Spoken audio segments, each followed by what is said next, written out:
अभी कल ही अमेरिकी राष्ट्रपति डोनाल्ड ट्रंप बहुत लंबी लंबी हाँक रहे थे कि 4-5 हफ्तों तक लड़ाई चल सकती है। अभी तो हमने जोरदार तरीके से हमला किया ही नहीं है। और ये देखिए, आज हालात के सामने अमेरिकी दूतावास सरेंडर करने लगा है, हाथ खड़े करने लगा है और अपने ही देश की जनता से कहने लगा है कि अपनी सुरक्षा स्वयं करिए, हम गारंटी नहीं ले सकते। अपने स्क्रीन पर आप भी देख लीजिए, इजराइल में अमेरिका के दूतावास ने अपने नागरिकों से साफ साफ कह दिया है कि इस वक्त अमेरिकी दूतावास इजराइल से अमेरिका के लोगों को निकालने या सीधे सहायता पहुंचाने की स्थिति में नहीं है। यानी सोचिए, दुनिया का तथाकथित सबसे ताकतवर मुल्क, अभी कल ही ट्रंप अंग्रेजी में भकर भकर कर रहे थे कि we are the most powerful nation in the world, और मोस्ट पावरफुल नेशन की वर्स्ट सिचुएशन देख लीजिए। अपने ही लोगों से कह रहा है कि भैया हम तुम्हारी मदद नहीं कर पाएंगे।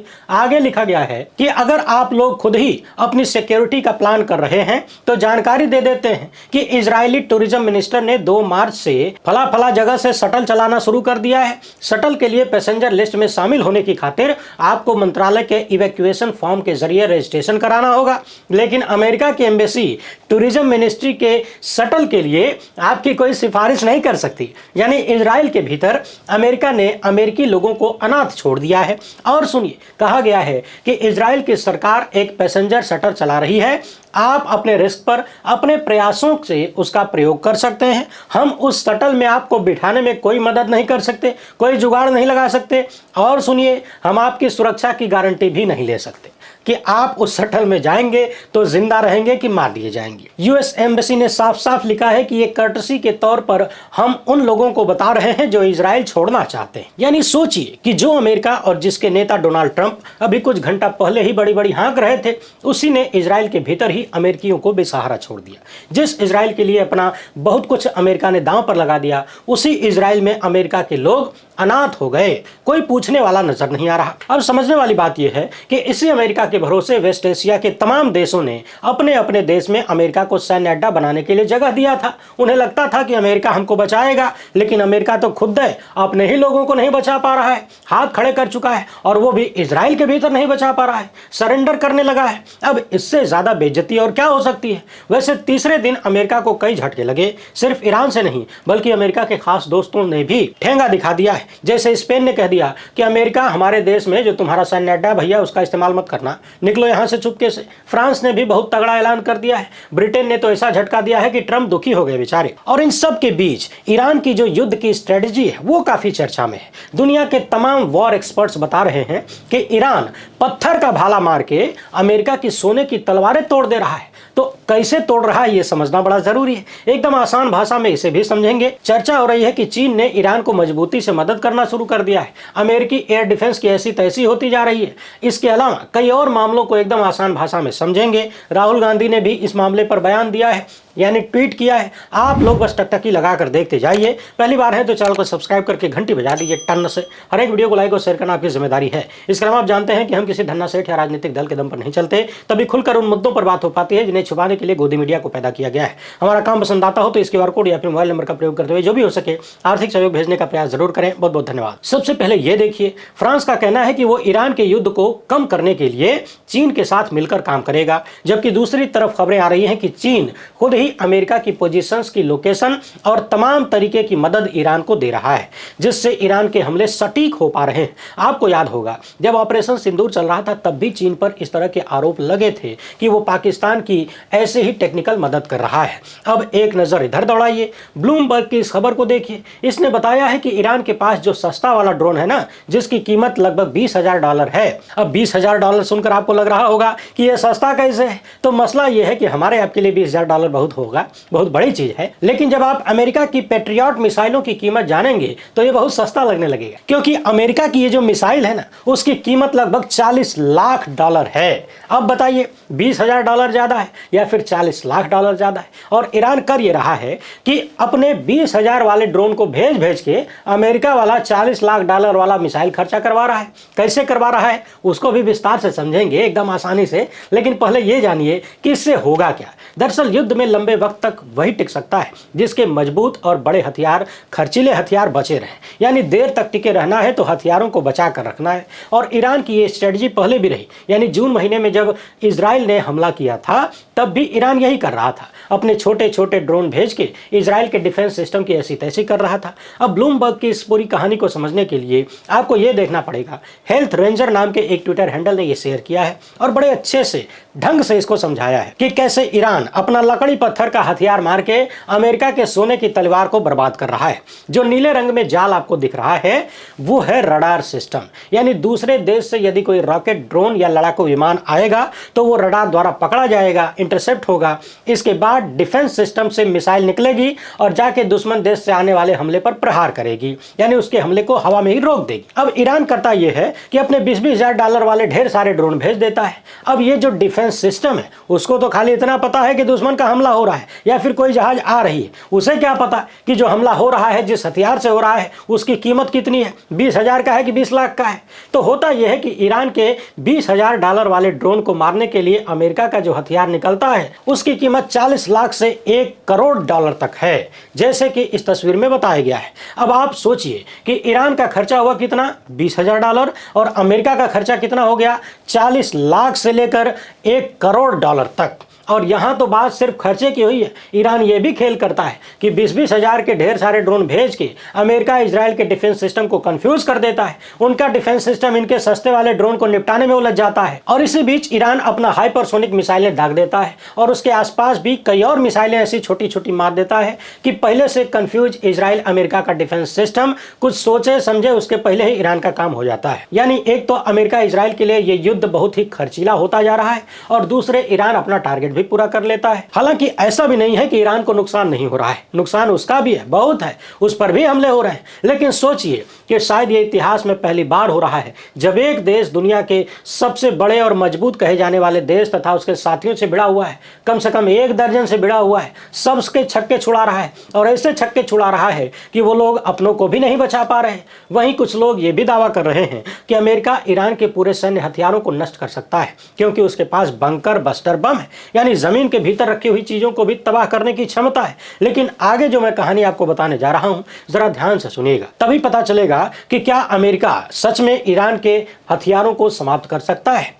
खबरों के अनुसार ईरान में लगभग 41,788 पर्वत हैं अलग अलग नामों के, यानी देश का लगभग 1/3 हिस्सा पहाड़ी और पहाड़ के होने के कारण भूमिगत ठिकाने बनाना आसान और सुरक्षित हो जाता है। यानी ईरान को भौगोलिक सुरक्षा प्राप्त है, प्रकृति ने दे रखा है। दावा किया जाता है कि ईरान के लगभग 85% आधुनिक सैन्य हथियार जमीन के भीतर रखे हुए हैं और वो भी 80 से 110 मीटर गहराई में, यानी भूतल के लगभग 100 मीटर नीचे ईरान के हथियार रखे हुए हैं। उसके ऊपर इतनी मोटी चट्टानें। अब अमेरिका का जो बंकर बस्टर बम है जो कि जमीन के भीतर हमला करने के लिए बनाया गया है उसकी क्षमता 60 मीटर मिट्टी में और 8 मीटर मजबूत कंक्रीट वाली है। अब आप सोचिए कि अमेरिका वाला बम केवल 8 मीटर कंक्रीट को तोड़ सकता है जबकि ईरान के हथियार 80 से 100 मीटर नीचे रखे गए, यानी अमेरिका का बंकर बस्टर बम भी यहां कोई काम न कर पाएगा। यानी ऊपर से बम गिरा के ईरान के हथियारों को समाप्त करना तो पूरी तरह से संभव नहीं है। इसके लिए जमीन पर सैनिक उतारने पड़ सकते हैं और ईरान का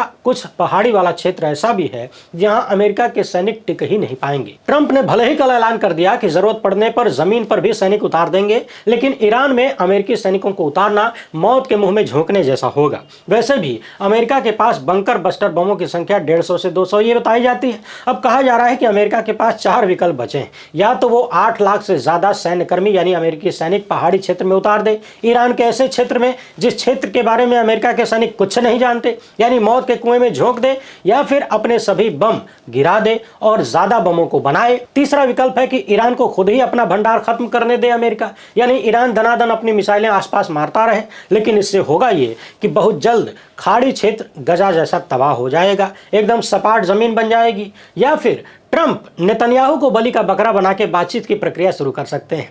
आप भी समझ गए होंगे कि ऊपर के 3 विकल्प इस दुनिया के लिए और मानवता के लिए भी खतरनाक हैं। अंततोगत्वा ट्रंप को चौथे विकल्प पर ही आना पड़ेगा, बलि का बकरा किसी को बनाकर अपनी लाज बचाना पड़ेगा। इस तरह की तमाम खबरें आ रही हैं कि अरब के तमाम देश जिन्होंने कभी मूर्खता की पराकाष्ठा को पार करते हुए सोचा था कि अमेरिका के सैन्य अड्डे होंगे तो वो देश सुरक्षित रहेंगे, अब इन देशों को बहुत बड़ा सबक मिल रहा है। पता चल रहा है कि अमेरिका का साथ देना राष्ट्रीय आत्महत्या के बराबर है। राष्ट्रीय आत्महत्या। अमेरिका की व्यवस्था कहीं न कहीं ढीली होती हुई दिख रही है और वो अपने सहयोगियों की रक्षा नहीं कर पा रहा है।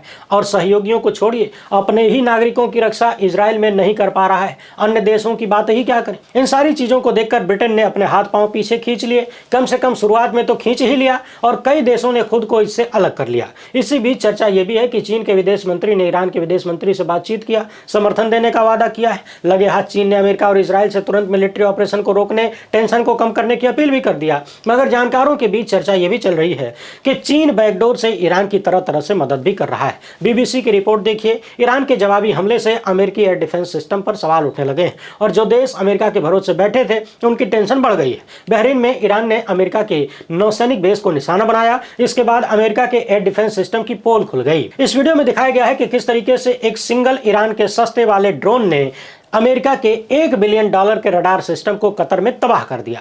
$1 मिलियन को आज के रुपए में तब्दील करके देख लीजिए और कल्पना करिए कि ईरान के सस्ते हथियार दुनिया के सबसे ताकतवर तथाकथित ताकतवर मुल्क की हवा कैसे टाइट कर रहे हैं। इसीलिए कहा जाता है कि जिनके घर शीशे के हों उन्हें दूसरों पर पत्थर नहीं मारना चाहिए। काहे कि पत्थर तो फोकटों में मिल जाएगा सड़क पे पड़ा हुआ, शीशे का टूटना बहुत महंगा पड़ जाएगा। ईरान और अमेरिका के युद्ध में यही होता हुआ दिख रहा है। और तो और चर्चा है कि ईरान अपने मिसाइलों की पुराने स्टॉक को इस्तेमाल कर रहा है, यानी जो पुरानी मिसाइलें रखी हुई हैं उनको निपटा रहा है। नया नया हथियार रखा हुआ है और खबरें यह भी आ रही हैं कि जल्द ही वो 12,000 मील प्रति घंटे की अधिकतम स्पीड वाली फतह 2 मैक्स 15 हाइपरसोनिक मिसाइल का प्रदर्शन करेगा। इसी बीच सोशल मीडिया पर एक और चर्चा चल पड़ी है कि ईरान के एक क्षेत्र में 10 किलोमीटर की गहराई पर 4.3 तीव्रता का भूकंप आया।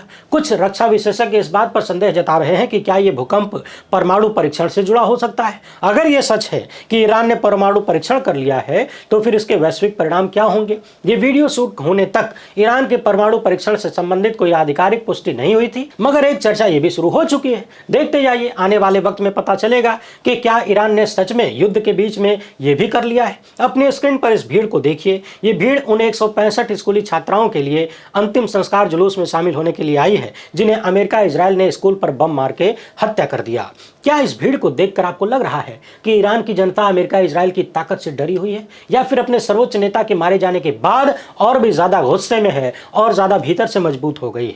भारत के नेता प्रतिपक्ष राहुल गांधी ने कहा है कि अमेरिका, इजराइल और ईरान के बीच बढ़ते तनाव से यह नाजुक क्षेत्र व्यापक संघर्ष की ओर बढ़ रहा है। करोड़ों लोग, जिनमें लगभग 1 करोड़ भारतीय भी शामिल हैं, अनिश्चितता का सामना कर रहे हैं। सुरक्षा संबंधी चिंताएं बढ़ रही हैं, लेकिन संप्रभुता का उल्लंघन करने वाले हमले संकट को और भी गंभीर बना देते हैं। ईरान पर एक तरफा हमला और ईरान द्वारा अन्य मध्य पूर्वी देशों पर किए गया हमला, दोनों की निंदा की जानी चाहिए। हिंसा से हिंसा ही पैदा होती है। संवाद और संयम ही शांति का एकमात्र रास्ता है। भारत को नैतिक रूप से स्पष्ट होना चाहिए। हमें अंतर्राष्ट्रीय कानून और मानव जीवन की रक्षा में खुलकर बोलने का साहस दिखाना होगा। हमारी विदेश नीति संप्रभुता और विवादों के शांतिपूर्ण समाधान पर आधारित है और इसे सुसंगत रहना चाहिए। प्रधानमंत्री मोदी को बोलना चाहिए, क्या वे विश्व को परिभाषित करने के तरीके के रूप में किसी राष्ट्र प्रमुख की हत्या का समर्थन करते हैं? यानी प्रधानमंत्री बताएं कि क्या वो ईरान के सर्वोच्च नेता की हत्या का समर्थन करते हैं। अब चुप्पी भारत की विश्व में प्रतिष्ठा को कम कर रही है। अभी पिछली ही वीडियो में हमने बताया था कि किस तरीके से ईरान पर हमले के मामले में प्रधानमंत्री मोदी और भारत सरकार की चुप्पी सबको खल रही है। सोनिया गांधी ने बहुत तगड़ा वाला लेख लिखा था, नहीं देखे हैं तो ये वाला वीडियो जरूर देखिएगा। और अब राहुल गांधी भी कह रहे हैं कि जो एक तरफा हमला ईरान पर हुआ उसकी निंदा करिए, उसकी भी निंदा करिए, और ईरान जो अन्य देशों पर हमले कर रहा है उसकी भी निंदा करिए, तब होगी असली तटस्थता। चुप रहना तटस्थता नहीं है। लेकिन आप तो जानते ही हैं कि जब किसी की फाइल कहीं अटकी होती है ना, तो वो कितना तटस्थ हो पाता है। तो उधर अमेरिका, इजराइल लगातार ईरान पर हमला करते जा रहे हैं। इस हमले में मरने वालों की संख्या लगभग 800 पहुंच चुकी है। इसी बीच चर्चा यह भी होने लगी है कि यह युद्ध जितना लंबा खींचेगा, दुनिया भर में अमेरिका का समर्थन उतना कम होता जाएगा, खासकर खाड़ी के देशों में जहां पर ईरान हमले कर रहा है। क्योंकि इन देशों को जो भुगतना पड़ रहा है वो सिर्फ इसलिए क्योंकि इन्होंने अमेरिका का साथ दिया। और आपने तो देखा ही, अलग अलग देशों में शिया समुदाय के लोगों ने अमेरिका, इजराइल के खिलाफ प्रदर्शन किया। खबरें तो आ रही हैं कि कुछ अमेरिका समर्थित देशों ने ही भूलवश अमेरिका के फाइटरों को ही मार के गिरा दिया। बाकी देखते जाइए कहानी कहां तक पहुंचती है। अपनी राय कमेंट बॉक्स में जरूर लिखिएगा। वीडियो पसंद आई हो तो ज्यादा से ज्यादा लोगों तक पहुंचाएं। पहली बार है तो चैनल को सब्सक्राइब कर लीजिए। हमसे जुड़ने के लिए बहुत बहुत धन्यवाद। जय हिंद।